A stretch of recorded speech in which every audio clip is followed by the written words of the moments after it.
প্রস্তাবিত জাতীয় বাজেটে দক্ষিণাঞ্চল বৈষম্যের শিকার হয়েছে বলে অভিযোগ করেছেন বিএনপি চেয়ারপারসনের উপদেষ্টা মোয়াজ্জেম হোসেন আলাল।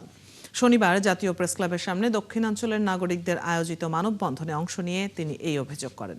প্রস্তাবিত বাজেটে বরিশাল বিভাগ সহ দক্ষিণাঞ্চলের উন্নয়নের জন্য বিশেষ বরাদ্দ রাখা হয়নি বলেও জানান তিনি।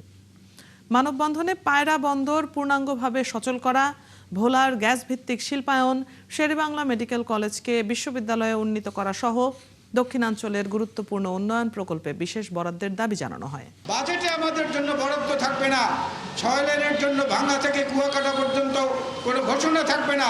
এটা আমাদেরকে অত্যন্ত পীড়া দেয়, কষ্ট দেয়, মানসিক যন্ত্রণা দেয়। আমাদেরকে জনগণের কাছে যেতে হয়, জবাবদিহি করতে হয়, তাদের কথার উত্তর দিতে হয়, কারণ মানুষ ভোট দিয়েছে একটা বড় প্রত্যাশা নিয়ে।